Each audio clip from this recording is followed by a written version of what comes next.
మీ అందరికీ నా హృదయపూర్వక వందనాలు. చెమ్మగలిగిన దేవుని పిల్లారా, మీ హృదయాలు వెలిగించే మాటతో దేవుడే కొన్ని మాటలు తెచ్చుకొని మీ వద్దకు వచ్చున్నాడు కనుక మీరు నేను కలిసి ప్రభు మాటలు ధ్యానం చేసుకుందాం.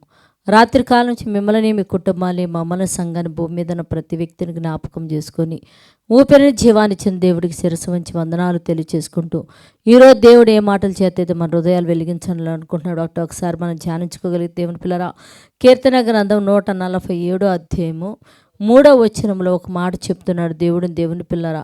ఈరోజు దేవుడంట తన మాట చేత మన హృదయాలు వెలిగించాలనుకుంటాడు. ఏంటని చూడగలిగితే, గుండె చెదర వారిని బాగు చేయగలిగిన వాడు ఆయనే, వారి గాయములు కట్టువాడు కూడా ఆయన. అంటే గుండె చెదరిన వారిని బాగు చేయగలిగిన మహానుభావుడు ఎవరంటే ఆయనే, వారి గాయములు కట్టువాడు ఎవరంటే ఆయనే. కనుక భూమి మీద ఉన్న తన పిల్లలందరినీ కూడా వాళ్ళ హృదయాలు ఇదిగోనది కుటుంబ సమస్యల వలన, ఇబ్బందుల వలన, ఇరుకుల వలన, ఏటి వలనైనా సరే వారి గుండెలు చెదిరితే దేవుని పిల్లరా అవి బాగు చేసి వారిని కట్టగలిగిన మహానుభావుడు ఆయనే. కనుక భూమి మీద ఉన్న ఎంతోమంది కుటుంబాలు నెమ్మది లేకుండా, సంతోషం లేక, ఆనందం లేకుండా వాళ్ళ సమస్యలను బాగు చేసుకోలేక బాధపడుతున్న వారందరి గురించి మనం ప్రార్థన చేద్దాం.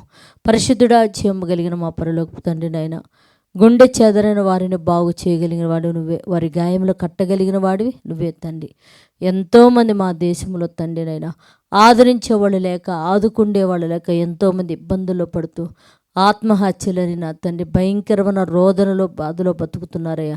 అట్టి వారిని నీ మాటల చేత వెలిగించిన తండ్రి, ఇదిగో బాగు చేయగలిగిన వాడివి, గుండు చెదిరిన వాడిని కట్టగలిగిన వాడు అని నువ్వేనయ్యా. ప్రభువునందు విశ్వాసం ఉంచి నీ వైపు తిరిగే భాగ్యం మన గురించి మనం అడుగుతూ తండ్రి, ప్రతి బిడ్డ కూడా పొలం పనుల నిమిత్తంనైనా, చదువుల నిమిత్తం, వ్యాపారాల నిమిత్తం, చిన్న చిన్న చేతి పనుల నిమిత్తం బయటికి వెళ్ళి ఉండగా ఎలాంటి ప్రమాదాలు లేకుండా సాయంత్రం ఇంటికి చేరుతండి కుటుంబాలతో కలిసి నిన్ను స్తుతించి కనపరిచే భాగ్యమని గురించి సహాయం చేయమని మా రక్షకుడు నీ కుమారుడు అనేసే పరిశుద్ధ నామములో ప్రార్థన అడుగుతున్నాం తండ్రి, ఆమెన్. మీ అందరికీ నా హృదయపూర్వక వందనములు.